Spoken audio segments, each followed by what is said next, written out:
Meu amigo, imagine a seguinte situação. Você leva sua mulher para a cama, faz as preliminares, ela fica tremendo de prazer por você. Quando chega na hora do ato, você tem uma ereção potente, técnicas para dar prazer para a sua parceira e ainda por cima controla o tempo da duração. Agora, imagine se isso acontece com frequência e se antes mesmo de iniciar uma relação, sua mulher já está louca de prazer só por imaginar o que você é capaz de fazer. Esse, meu amigo, é o sonho de todos os homens. Mas muitos pensam que isso é algo impossível ou até mesmo muito difícil de conquistar. Por isso, no vídeo de hoje, eu vou quebrar esse mito e responder as principais perguntas dos erros e falhas que impedem você de conquistar a potência de uma verdadeira máquina de prazer na hora H. Mas antes, para você que ainda não me conhece, eu sou o Dr. Eduardo Miranda, o médico dos homens. Sou urologista formado pela USP e ajudo todos os meses mais de 1 milhão de homens em todas as minhas redes sociais na internet a conquistarem a potência de uma verdadeira máquina de prazer, 100% confiante na hora H. Por isso, se você ainda não está inscrito, se inscreva agora mesmo no canal e ative o sininho para receber a notificação dos próximos vídeos. E agora vamos para o vídeo. Então vamos lá! O objetivo desse vídeo é fazer um bate-pronto aqui das perguntas mais comuns que eu recebo sobre falhas na hora H, performance na cama, confiança e uso de medicamentos. Começando com a primeira, é claro. Doutor, só quero durar mais para satisfazer a minha esposa. Não gosto de deixar ela na mão. Vergonha quando isso acontece. Então, um dos maiores desejos dos homens que querem ter uma boa performance é conseguir ter o controle absoluto para gozar na hora que eles querem. O tempo médio de duração de uma relação no mundo todo varia de 5 a 6 minutos. Aqueles homens que gozam em até 1 a 2 minutos, na grande maioria das vezes, e que não conseguem retardar, não conseguem controlar a ejaculação de jeito nenhum, acabam sendo caracterizados como ejaculação precoce. Veja, esse é um problema extremamente comum, que pode afetar 1 a cada 3 homens. E é por isso que é muito importante que vocês conheçam o que é ejaculação precoce e saibam como pode tratar ou pelo menos melhorar a sua duração na cama. Indo agora para a pergunta número 2. Doutor, eu gozo rápido. Tem alguma coisa para fazer demorar mais? Então bem, como eu falei, a ejaculação precoce ela tem tratamento. Os melhores tratamentos é o que a gente chama de terapias combinadas, que vão conciliar uso de medicamentos, estratégias comportamentais como atividade física, exercícios de fortalecimento do assoalho pélvico e até mesmo terapia psicológica, porque um dos fatores que mais acelera a sua duração na cama, mais faz você gozar rápido, é a ansiedade de performance. A ansiedade de performance aumenta a adrenalina circulante no seu cérebro e acaba fazendo com que você não consiga controlar, chegando lá rápido demais. Mas saiba, sempre tem como melhorar. Alguns casos têm uma cura completa e outros têm controle, mas o homem bem orientado ele pode sim e vai conseguir melhorar o quesito duração. Pergunta número 3. Doutor, eu estou tomando dapaoxetina e durando mais de 1 hora, mas a mulherada reclama. O que fazer? Então, meus amigos, a dapaoxetina é o principal tratamento para ejaculação precoce à base de remédios.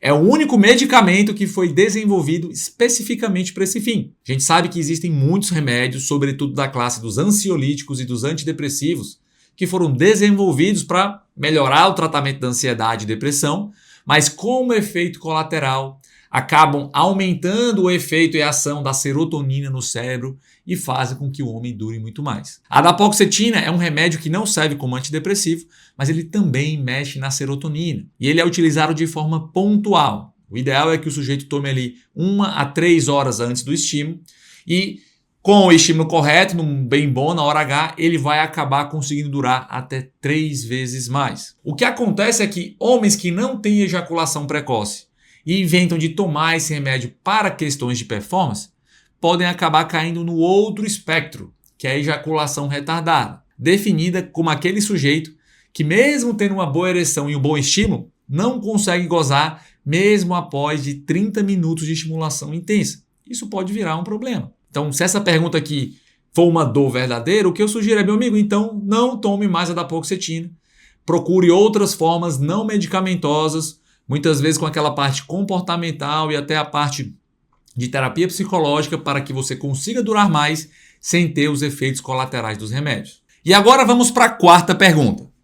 Doutor, cenoura de 30 centímetros com 15 anos é normal? Bem, pessoal, essa pergunta deve ser uma brincadeira, né?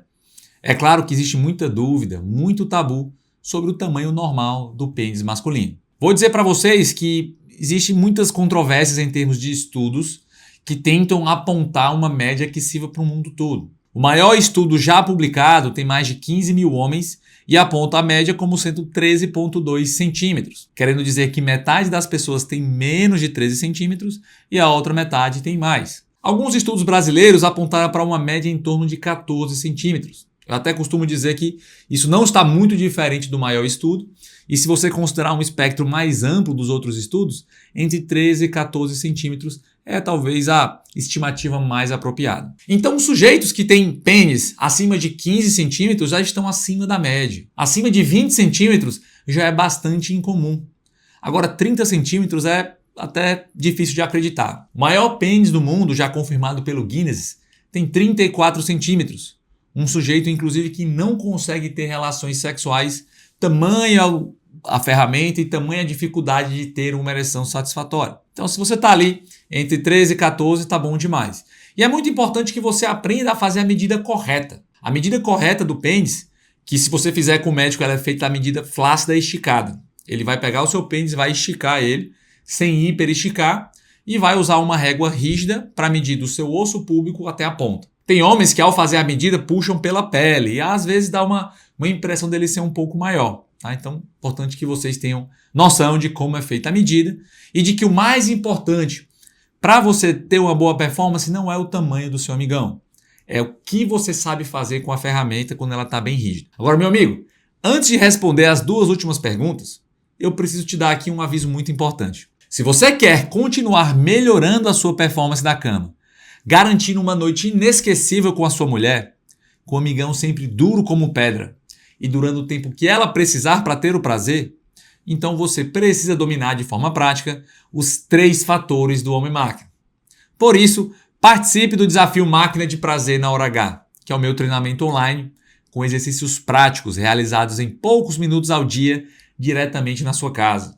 Um método 100% natural. Para participar é bem simples, é só você clicar nesse link que está aqui fixado no primeiro comentário e garantir agora mesmo a sua vaga. E agora indo para a pergunta número 5. Vamos lá. Doutor, tomar tadalafila de 5mg só quando for comer o pastel de pelo ajuda? Bem, a tadalafila é um medicamento que foi desenvolvido para o tratamento da disfunção erétil e hoje também ela é permitida para o uso na hiperplasia prostática benigna, que é a próstata inchada. E ela tem 2 apresentações principais, a de 5mg, que deve ser consumida diariamente, e a de 20mg, que deve ser consumida de demanda, ou seja, só quando o sujeito vai ter uma relação. Daí ele se programa, toma o medicamento 1 a 2 horas antes, e esse medicamento vai cobrir, vai dar uma oportunidade para que, ao se estimular, o remédio tenha um efeito de até 36 horas, até um pouco mais às vezes. Então, o de 5mg ele também pode ser tomado de demanda, mas geralmente costuma ser uma dose baixa. Para quem tem uma disfunção orgânica, para quem já tem um mais baixo fluxo de sangue no pênis, ou uma dificuldade de relaxamento do músculo interno, geralmente 5mg não é tão eficiente. Já para homens que têm problemas mais leves, os 5mg acaba tendo um efeito suficiente. Mas é importante lembrar que, por a tadalafila ser uma droga de longa ação, o uso contínuo, ou seja, 5mg todo dia, faz com que, depois de uma semana tomando o remédio, isso seria equivalente a ter 8mg no seu sangue, que é uma dose terapêutica. Então, se o sujeito vai tomar apenas de demanda, apesar de 5mg ajudar, eu recomendo pelo menos 10. E é claro, lembrando que esse é um medicamento que deve sempre ser tomado sob orientação e supervisão médica. E a nossa última pergunta, pergunta número 6 é: doutor, qual a quantidade por semana mais indicada para se masturbar? Essa pergunta é um clássico.